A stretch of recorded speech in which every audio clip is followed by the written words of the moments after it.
राधे राधे मेरे प्यारे भाइयों बहनों माताओं व बंधुओं, संस्कार की बातें चैनल में आपका स्वागत है। बंधुओं, आज मैं आपको अपनी वीडियो में हरतालिका तीज व्रत कथा सुनाने जा रही हूँ। बंधुओं, हरतालिका तीज जो कि भादो मास के शुक्ल पक्ष की तृतीय तिथि को मनाई जाती है। हरतालिका तीज व्रत सुहागिन महिलाएं अपने सुहाग के लिए रखती हैं और कुंवारी लड़कियां अपने मनपसंद वर पाने के लिए व्रत करती हैं। बंधुओं, यह व्रत बहुत ही कठिन व्रत है। जो एक बार हरतालिका तीज व्रत कर लेते हैं, उन्हें हर साल इस व्रत को रखना होता है।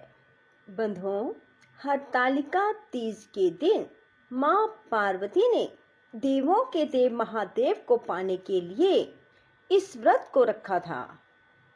कहा जाता है, हरतालिका तीज व्रत के प्रभाव से पति को दीर्घ आयु और सुखी जीवन का वरदान प्राप्त होता है। बंधुओं, हरतालिका तीज व्रत इस बार 30 अगस्त 2022 मंगलवार को रखा जाएगा। बंधुओं, हरतालिका तीज के दिन फुलेरा बनाया जाता है, जो कि भगवान शिव के ऊपर जो जलाधारी होती है उस पर चढ़ाया जाता है। जो ऐसा करते हैं, भगवान शिव और मां पार्वती उनकी सभी मनोकामनाएं पूरी करते हैं। बंधुओं, हरतालिका तीज पर निर्जला व्रत ही किया जाता है। इस दिन अन्न जल का त्याग करना पड़ता है। बुजुर्ग और गर्भवती महिलाएं फलाहारी व्रत भी कर सकती हैं। हरतालिका तीज व्रतधारी को दिन और रात में सोने की मनाही है, अर्थात उन्हें सोना नहीं चाहिए। रात्रि में जागरण कर भजन कीर्तन करें, महादेव और मां पार्वती का स्मरण करें। बंधुओं, अब मैं आपको हरतालिका तीज व्रत कथा सुनाने जा रही हूँ। बोलो शिव शंकर भोलेनाथ की जय, मां पार्वती की जय। श्री भोले शंकर बोले, हे गौरी, पर्वतराज हिमालय पर स्थित गंगा के तट पर तुमने अपनी बाल्य अवस्था में 12 वर्षों तक अधोमुखी होकर घोर तप किया था। इतनी अवधि तुमने अन्न ना खाकर पेड़ों के सूखे पत्ते चबाकर व्यतीत किए। माघ की विकराल शीतलता में तुमने निरंतर जल में प्रवेश करके तप किया।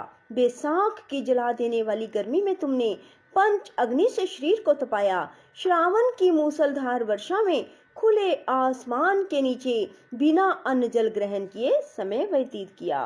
तुम्हारे पिता तुम्हारी कष्ट साध्य तपस्या को देखकर बड़े दुखी होते थे, उन्हें बड़ा क्लेश होता था। तब एक दिन तुम्हारी तपस्या तथा पिता के क्लेश को देखकर नारद जी तुम्हारे घर पधारे। तुम्हारे पिता ने हृदय से अतिथि सत्कार करके उनके आने का कारण पूछा। नारद जी ने कहा, गिरिराज, मैं भगवान विष्णु के भेजने पर यहाँ उपस्थित हुआ हूँ। आपकी कन्या ने बड़ा कठोर तप किया है। इससे प्रसन्न होकर वे आपकी सुपुत्री से विवाह करना चाहते हैं। मैं इस बारे में आपसे राय जानना चाहता हूँ। नारद जी की बात सुनकर गिरिराज गदगद हो उठे। उनके तो सारे क्लेश दूर हो गए। प्रसन्नचित होकर बोले, श्रीमान, यदि स्वयं विष्णु मेरी कन्या का वरण करना चाहते हैं तो भला मुझे क्या आपत्ति हो सकती है। ये तो साक्षात ब्रह्म है। हे महर्षि, यह तो हर पिता की इच्छा होती है कि उसकी पुत्री सुख संपदा से युक्त पति के घर की लक्ष्मी बने। पिता की सार्थकता इसी में है कि पति के घर जाकर उसकी पुत्री पिता के घर से अधिक सुखी रहे। तुम्हारे पिता की स्वीकृति पाके नारद जी विष्णु के पास गए और उनसे तुम्हारे ब्याह के निश्चित होने का समाचार सुनाया। मगर इस विवाह संबंध की बात जब तुम्हारे कान में पड़ी तो तुम्हारे दुख का ठिकाना न रहा। तुम्हारी एक सखी ने तुम्हारी इस मानसिक दशा को समझ लिया और उसने तुमसे उस विक्षिप्तता का कारण जानना चाहा।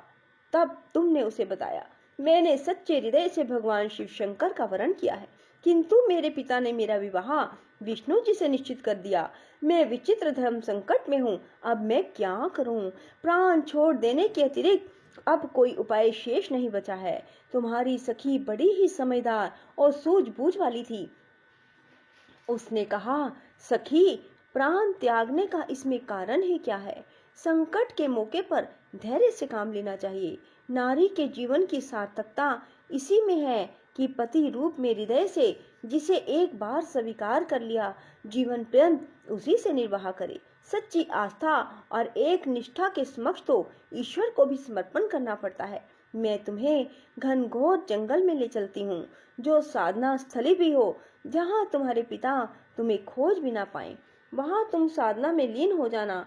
मुझे विश्वास है कि ईश्वर अवश्य ही तुम्हारी सहायता करेंगे। तुमने ऐसा ही किया।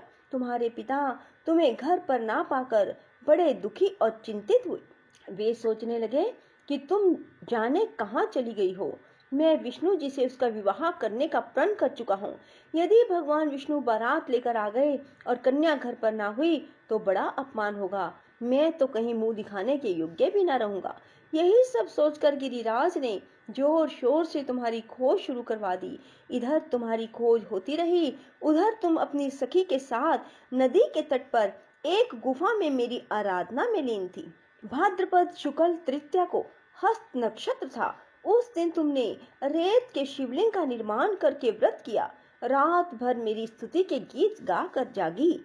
तुम्हारी इस कष्ट साध्या तपस्या के प्रभाव से मेरा आसन डोलने लगा। मेरी समाधि टूट गई।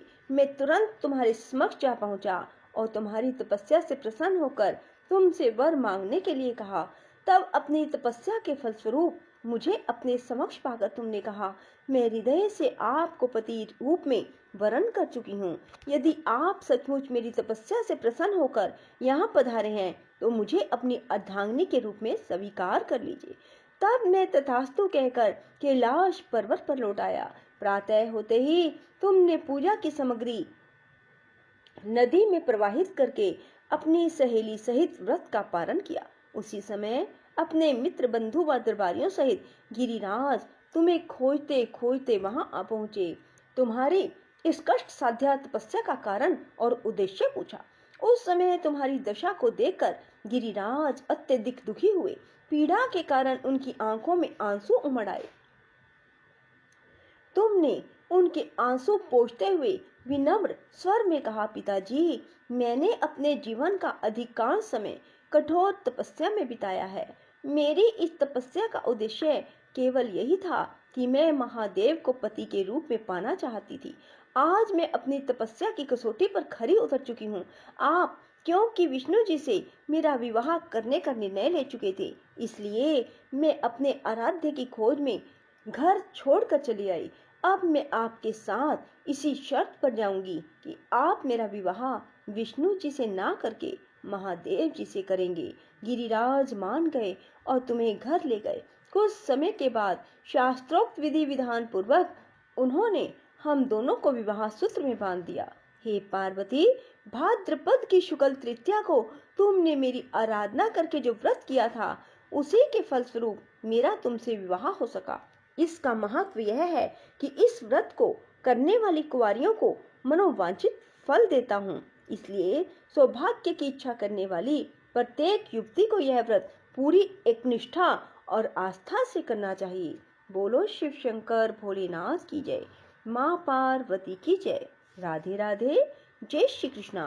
बंधुओं, कथा को सुनने के बाद कमेंट बॉक्स में राधे राधे अवश्य लिखें ताकि आपको कथा सुनने का पूर्ण फल प्राप्त हो सके।